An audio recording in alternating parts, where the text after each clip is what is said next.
Jog ši komanda gali sutriuškinti Malagos Unikaką, gali 2 kartus parklupdyti Stambulo Efes Pilsen klubą. Vis dėlto tai yra komanda, kuri antrus metus iš eilės nesugebėjo laimėti taurės varžybų Izraelyje.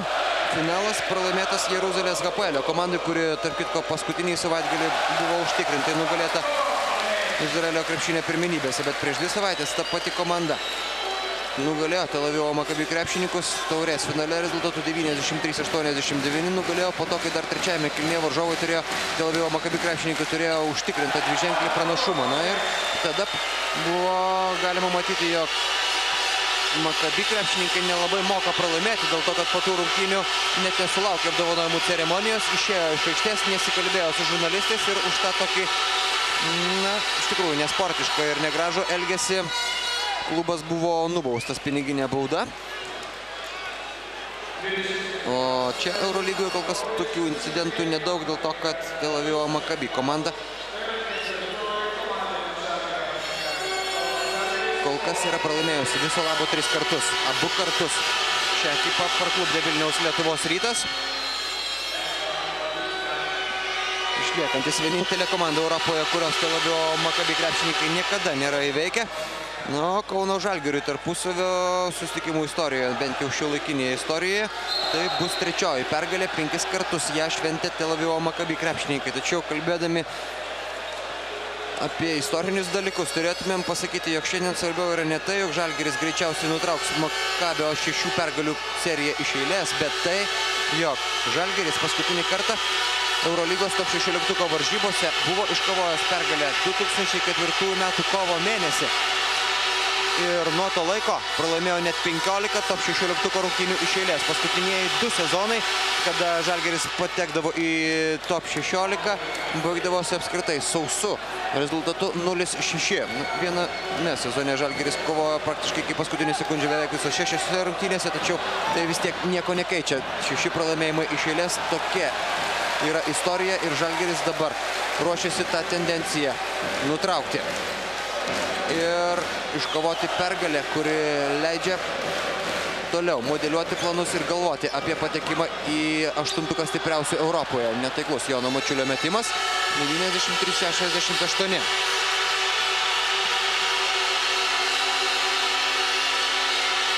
Estebanas Batista prieš Aurelijų Žukauską. Netaiklus Estebano Batistos metimas. Turbūt susidėjo čia 2 dalykai. Estebanas Batista jau gal kiek ir pavargo. Kitas dalykas, kad žymiai kiečiau ir aktyviau prieš jį ginasi Žalgirio komandos aukštaūgiai. Aurelijus Žukauskas skaudžiai susidūrė keliu. Na, būna tas toks susidūrimas kelys į kelį.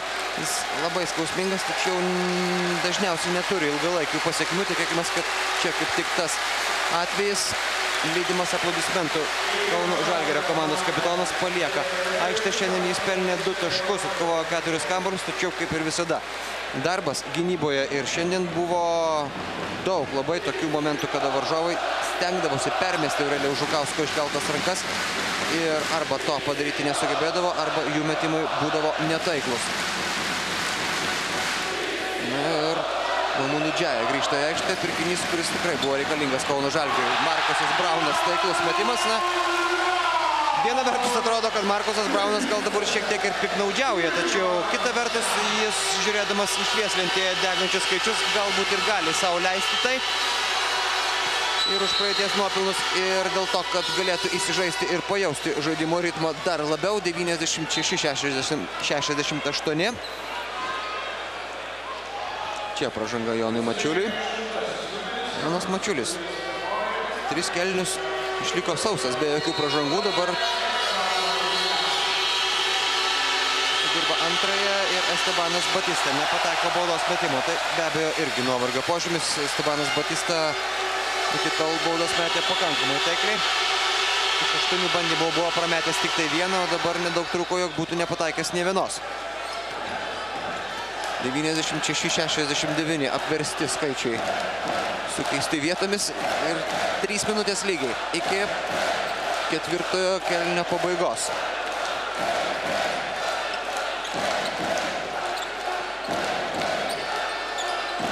Mamudu Džiajus. Netaiklus metimas, tačiau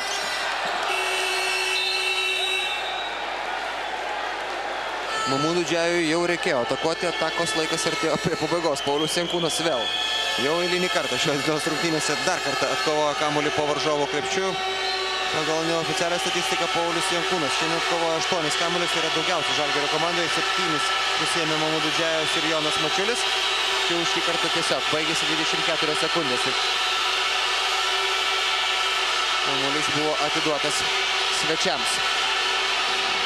Tiesiog iš tikrųjų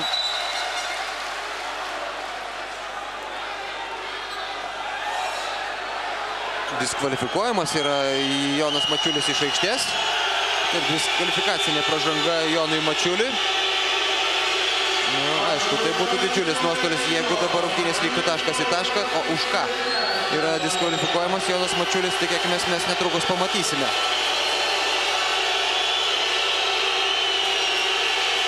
Ir turi palikti aikštę.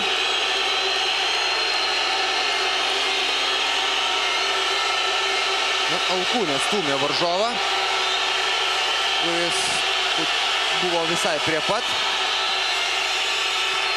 Čia turbūt, kad galėtumėm užtikrinti pasakyti, jog Jonas Mačiulis tokios bausmės nusipelnė, kad negalėtų matyti savo komandos triumfo, prie kurio prisidėjo 22 taškais. Ir trūksta aiškesnio rakurso ir šio epizodo panagrinėjimo.